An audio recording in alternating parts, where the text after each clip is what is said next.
Hi Jessica, I'd love to hear you go through the nitty-gritty of getting the clients for service-based business. So how to reach out, who to reach out to, how to advertise the service, how to build a network. This video was so helpful, thank you. Hey Jessica, I love the video. However, I would be really curious about how you would recommend marketing your services. Okay, but you don't have an audience, so who are you selling to? You don't have money, so you aren't buying ads. This is my conundrum. Getting my service in front of the right eyeballs that need it requires an audience, which means you're busy on social media instead of making money. All of those were comments on a video I did a couple of weeks ago about how I would make $10,000 a month if I were starting over completely from scratch. Basically, I told you guys that if you need to get to $2,000 a month or $5,000 a month or $10,000 a month really quickly, you need to completely ditch this whole passive income one-to-many model until you're making enough money to where you can invest in that and to where you feel comfortable, because that is kind of a long game. Whereas you can get to those markers per month, that $2,000, $5,000, $10,000 per month, if you start doing a service for people and you have a client-based business.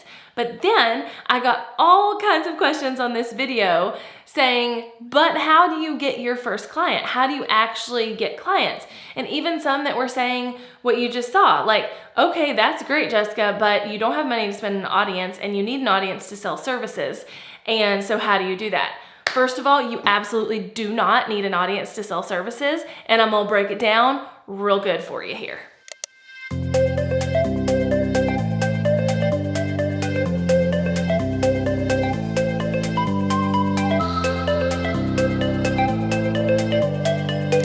Howdy, hey y'all, welcome back to my channel. If you are new here, my name is Jessica Stansberry and I am pumped that you are here. I am here to teach you all the ways to make money easier, make money with less effort, so you can live the life that you love. So if that sounds like something you're here for, make sure you hit subscribe. This lighting in my video today is something else, which is why I'm positioned in a different way than I normally am. I don't know, I just could not get the sun to cooperate with me today, but I really needed to film today, so it wasn't worth like waiting until another day or until later today. So let's really talk about what we're talking about. I said in a video a couple weeks ago, this video specifically, about how I would make $10,000 a month if I was starting over, if everything was taken away from me, that I would start a service. And that prompted so many questions from you guys. I just read a ton of them. And essentially it was, but how do I market that? And then there even were some misconceptions that, yeah, but to market that, I need an audience. And I really wanted to talk, kind of do a deep dive on what you need to do to get those first clients if you're offering a service, and kind of prove you wrong on the whole you need an audience to do that thing. Here's the thing. The reason that I said that you need to do a service and not worry about selling courses or any kind of passive income, which is what I love to talk about, but the reason that I said don't do that, do a service-based business, is so that you don't have to have an audience. Because audience growth does take a really long time, and it does take money to throw behind it to grow that audience, which is 1,000% of why I said don't do that. Go with a service-based business. Because you can start a service-based business with 0 people following you and make $10K a month. There are people who make multiple 6 figures per year without having a single social media platform that people follow them on. That is 100% a thing. I have hired OBMs and VAs and people who do services because they're good at what they do, not because I know they can build an audience, because those are two totally different things. So if you're out there and you're like, okay, I want to start a service-based business, I want to, put my stuff out into the world, but how do I get that first client? This video is really going to walk you through that, and it's going to help squash that misnomer that you need an audience, because 100% you do not. Okay, so if you're wanting to start a business, get clients, and you're like, how do I get my first client? My very first and probably the most important tip I have to give you is to stop freaking worrying about the things that do not matter. Let me say that again. Stop worrying about the things that do not matter. What is that, you ask? Your website, your social media, building an audience, an email list. Those things do not matter when all you need is some money to keep you from starving, and you need some clients to start this business. The thing with client-based businesses, the thing with service-based businesses is that once you have one client, it's really easy to get that second client. Once you have 2 clients, it's really easy to get those next 4. So it's not a, all or nothing kind of approach. It is very much so you've got to get that first client. And once you get that first client, I promise you, getting the clients that come after that will be so much easier. So the crap that doesn't matter, your website, your social media, the actual building of an audience, none of that freaking matters when you just need to get a client. So stop worrying about it. Don't worry about which social media platform you should be on. Don't worry about, how to grow on Facebook. Don't worry about how to do that webinar that you want to do in 6 months. Don't worry about any of this stuff. Worry about how to get that first client. So first and foremost, the first step to getting your first client is to cut out all the noise of the things that don't matter. So Jess Dickerson is one of the ones who commented saying, but you need an audience to do this, and then you're busy building social media instead of actually making money. And Jess, I love you, girlfriend, but we're gonna have to disagree on this one. You do not need an audience to get started in a service-based business. So when you have removed all of those, like these things don't matter, the building the audience, the website, the prettiness of the this thing, whatever, it will be easier. See, I know people who get their first clients when their proposal was sent over via a Google Doc. I know people who have client-based businesses who don't even have a website, because that is not what's important. The fact that you have the skills to actually give to the people who need the skills is what's important. It doesn't matter about all the other frilly-dilly things. Now, absolutely, yes, as you grow, build a website. As you grow, build an email list. As you grow, do the things, right? But right now, when you're like, but how do I get client number 1? It is not important. So what is important? How do you get that first client? Are you ready? This is the secret, okay? Put your feet to the ground. Put your freaking feet to the ground. But what does that even mean, Jessica, right? Like, easier said than done, because I don't know what you're talking about. Let me explain. There's 3 or 4 real ways to kind of put your feet to the ground. So I'm gonna go through each one of them in detail, because I think it's really important that you understand what you're doing here. You're not posting on Instagram and hoping somebody finds you and that's how they're gonna hire you. You're not building the prettiest website in the world and then just poof, magically people will find you. That will not work. So I want you to really understand what putting your feet to the ground means and how that's gonna help you get clients. So the first way to put your feet to the ground is to network. Now, the world is different these days.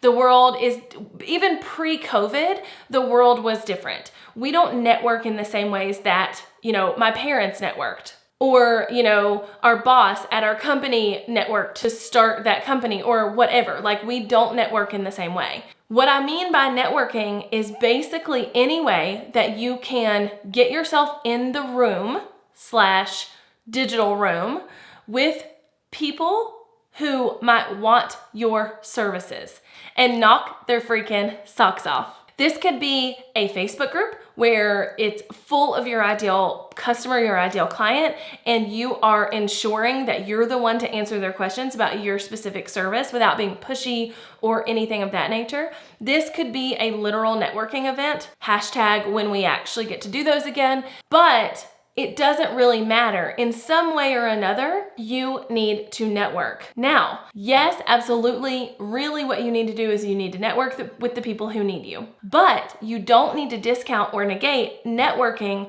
with people who do what you do or do what you want to do. There were so many times as a web designer when I wouldn't have time in my calendar to book somebody in quickly. So I would be booked 3 or 4 or 5 months out, and somebody would come to me and be like, I need my website tomorrow, which BT dubs, they probably shouldn't have waited till the last minute to do their website, but that's a different story. But just because I couldn't get them in and I had really strict boundaries and I was not gonna cross those, at least at the very end of my web design business, I was really strict about those kind of things. And so what would I do? I would refer them to another web designer. How did I know those web designers would take good care of them? Because I had met them virtually or in person. So not only do you need to network with the people who need your things, you also need to network with the people doing the things you want to do or doing the things you do. I was listening to a podcast episode the other day, and I believe it was Rick Mulready's podcast, The Art of Online Business, I think is the name of his podcast. I'll link it below. But I was listening to his podcast the other day, and he had someone on who was his personal copywriter, and she was like giving tips and tricks and all the things. But it was really interesting because he had actually reached out to another copywriter, and that copywriter was like, I don't have time to put you in my calendar right now, or I'm completely booked up or whatever. Here's the name of another girl that I know that does a really great job. Spoiler alert, on that episode, the girl didn't really know the other girl. She just knew of her work because she had seen her around the online spaces. So now she got this massive client in Rick Mulready, who's super well connected, who's now having her on her podcast.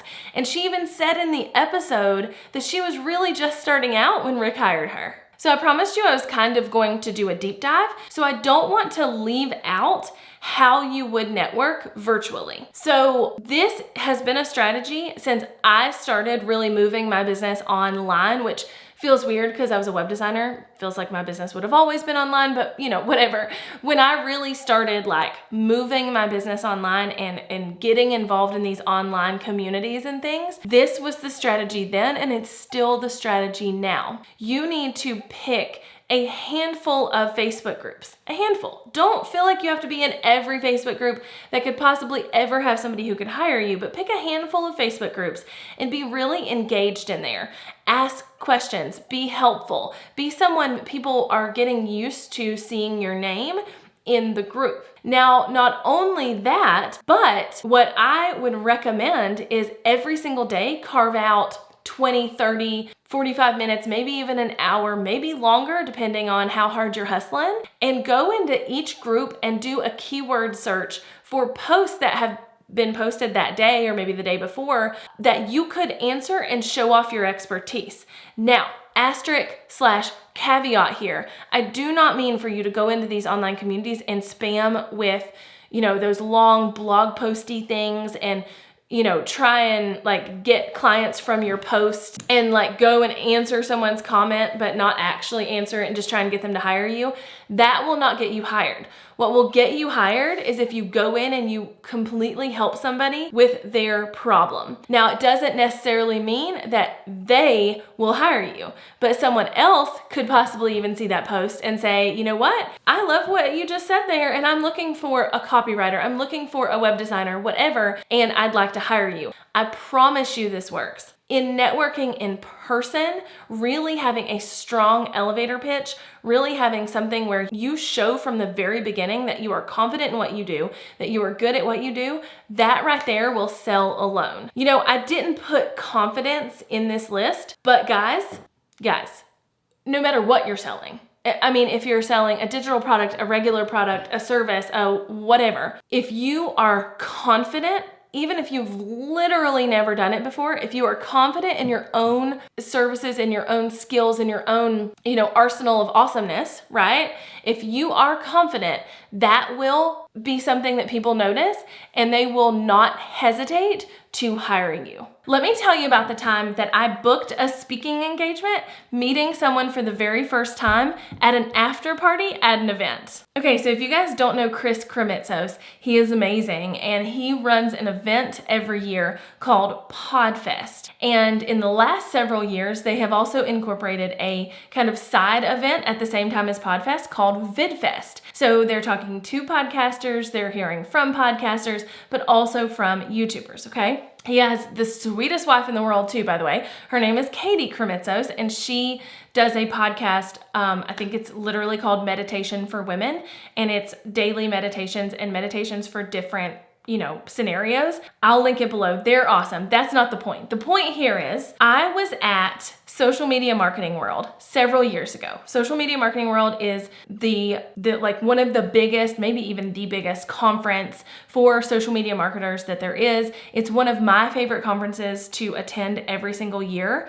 It is hosted by Social Media Examiner and Michael Stelzner, who's the creator of all the things. And it is an awesome conference. So I am at this conference, I'm networking like a freaking boss, right?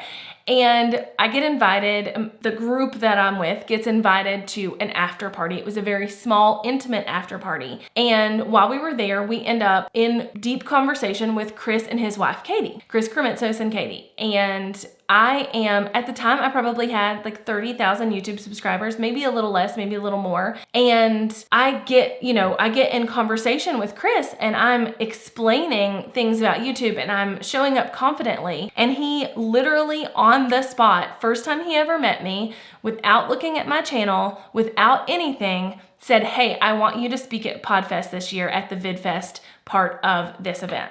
Okay, so I know that's not getting a client per se, but it got me a speaking gig right there from networking. Not only did it get me a speaking gig, but it has actually secured me multiple speaking events from that one event, as well as going back to PodFest, speaking again at VidFest, and things like that, because that one time I showed up confidently, right? And I can't even calculate how those speaking events built my audience and then how those people bought from me. Like, it's such a trickle effect, but it all started from me going into this like networking event, this party, and being confident about what I do and who I do it for. And it showed up and he literally was like, "I want you to speak," on the spot. It was great and it was awesome and they're awesome people, but you can do the same thing with your service. Go into the networking event or the party or whatever, and when people ask you what you do, don't fumble and like, "Oh, I own a little this," or I just started this thing. No, confidently show up with an amazing set of confidence that you say, "I am this, I do this, I help these people, this is what I do, here's how I can help you, hire me," right? Okay, so when we're putting our feet to the ground, that is a really big way. Networking with potential clients, networking with people who are doing the same thing as you, really getting connections and making connections, whether that's online or in person, is going to go really far. The second way that you can really put your feet to the ground and get this done and get the first client is to let people in your real life know about what you're doing. I know that this one seems really obvious, but a lot of times two things happen. One, people are scared to let people in their real life know about what they're doing because they're afraid they'll be judged, they're afraid they won't take them seriously, etc., etc., etc. But that couldn't be farthest from the truth. If someone doesn't take you seriously, if someone is judging you for starting this new business or whatever, then they weren't going to send you business anyway, and you don't need those toxic people in your freaking life, okay? So yes, probably people will judge you, people will think that about you, but I think a lot of times people don't tell the people in their real life what they're doing, what they're getting started with, because they're afraid of that part. Whereas you never know when someone in your real life knows someone who needs the thing you do. See, you don't know if your aunt that lives in Alabama has a best friend who needs copywriting services for her new business. You don't know if your sorority sister from college isn't working for a company that needs the services you provide. You don't know unless you actually put it out there and you let them help you market this business and get those first clients. So let the people in your real life know what you're doing. Post it on your personal Facebook page. Post it on your personal Instagram. Tell people in your real life to tell people about what you're doing. The people who really show up and support you, your spouse, your partner, your parents, your siblings, like your whatever, your best friend, they're going to be just as excited about this new thing as you are, and they're going to tell people who they think might need it, right? So don't hesitate to tell people in your real life, even though they might not be the people who need your thing, about your new business, about your new service, so they can hopefully help you spread the word.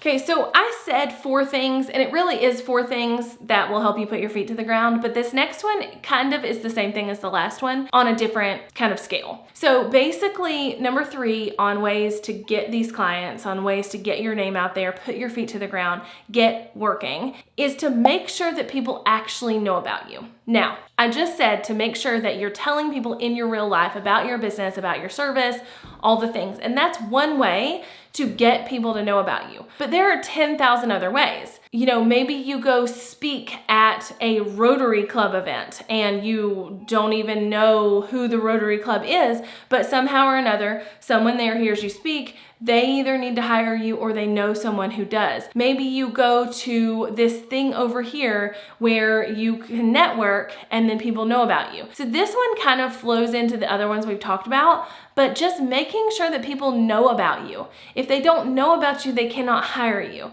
So whether it's people in your real life or by networking or whatever, you have got to make sure that people know about you. Now, the fourth way is probably going to be the most uncomfortable way, but also one of the coolest ways that you're gonna get your first client, okay? And that is to cold pitch prospective people. Yes, I said cold pitch. Now, cold pitching is risky in that you take the time to do it and they don't even open your email or they don't take your call or whatever. But cold pitching can also be really, really helpful and handy when you don't have any other way to get clients than to tell people about what you do. Here's the thing.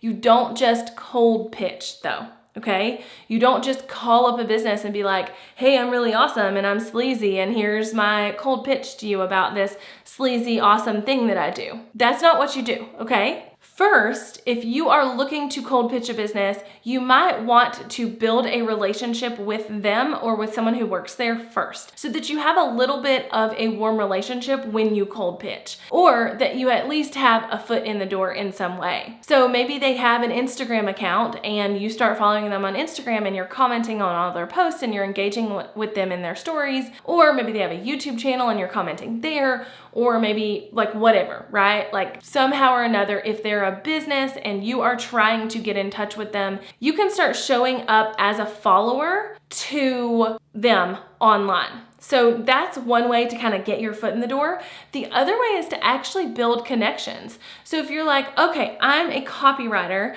and I would love to copywrite for this person, then, and I know that this person has this person on their team and that person is in this same Facebook group with me. You could really start to build a relationship with someone on their team to be able to kind of give that cold pitch easier. Now, the next thing I want to tell you about cold pitching, I think is something that a lot of people don't think about, but is probably the most effective way to cold pitch a business or, someone who needs your service. If you can do the service without them knowing about it, or do some aspect of the service without them knowing about it and send it to them with the cold pitch, I have seen this work time and time and time again with myself, but also with clients who I've told to do this, also with friends who I know have done this. It works amazingly well. And let me give you some examples. Let's say you're a copywriter and you want to be a copywriter and you want to be a copywriter for, entrepreneurs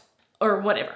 Okay. You could literally go to someone's sales page that that they could, you could improve the copy on that sales page, and you could take a section of that sales page or the whole darn sales page, rewrite it for them, send them a cold pitch email, and let them know that you rewrote that sales page for them for free for them to implement it and see if it helps them. And if it does, you'll be waiting for their call. Right? So that's a really great way for a copywriter to be like, oh my gosh, I could totally do better on this sales page, and I'm going to rewrite it for them and send it along with the cold pitch. Now, you do not want to be rude and you don't want to be like, you suck and I'm going to make it better, right? Like that's not what you want to do.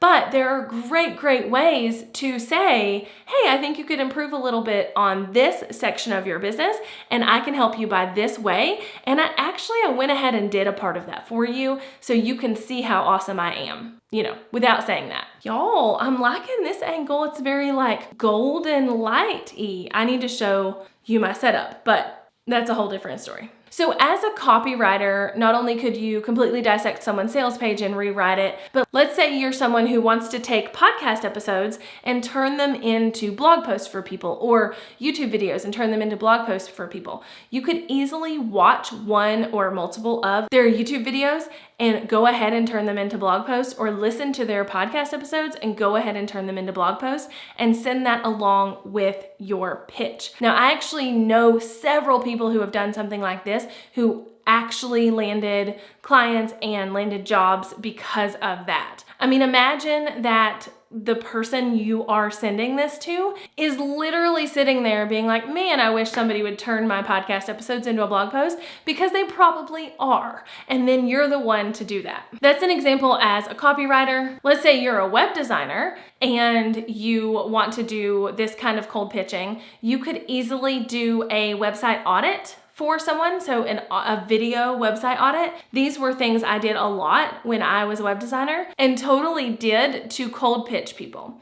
So what I could do is say, hey, you know what? I want to really work with photographers, or I really want to work with this person. I'm going to go find 5 people who fit that ideal client avatar, and I'm going to audit their website for them, which basically just means I'm going to screen record as I go through maybe just their homepage or 3 pages on their site or whatever, and I'm going to tell them what they could be doing better on their website and how my services would help them do that without being too spammy or too pushy. But now they're like, oh my gosh, I knew my website wasn't doing as well as I wanted it to, and this girl says that she can deliver that for me.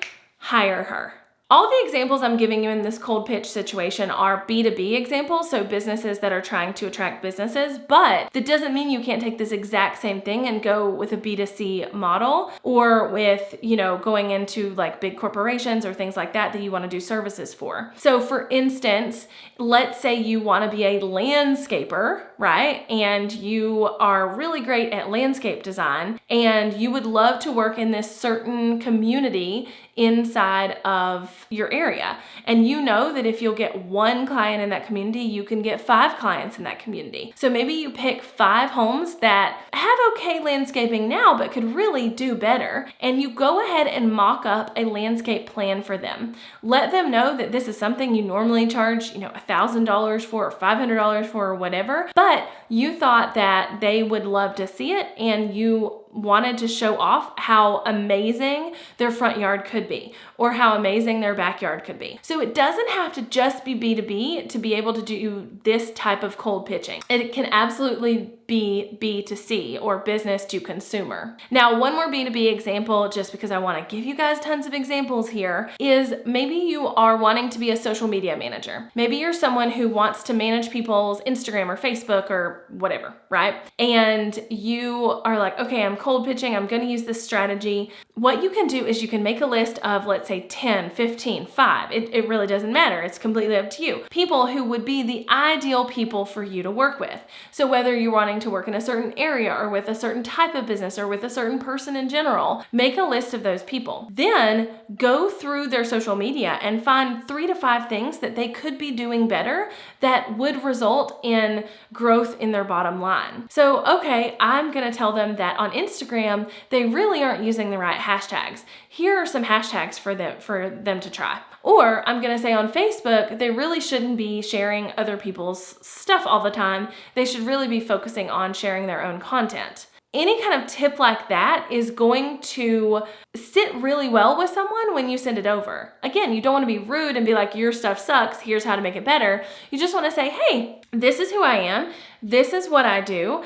and this is how I do my thing, and here's a little bit of examples to show you, so you know I'm legit and you know I know what I'm talking about. Again, showing up with confidence even in a cold pitch email, or even in a cold pitch call. So let's wrap this up. This has been way longer than I expected it to be, but essentially, you do not need an audience to start a service-based business. You do not need an audience to get that first or that 10th client. You do not need that. You absolutely don't. You don't need social media. You don't need a website. You need to put yourself out there and get that first client, and then get that second client, and then get that third one. And then you can worry about a website and social media and all of that. And in order to get those clients, you need to be networking, You need to be networking with people who do what you do, but also who need what you do.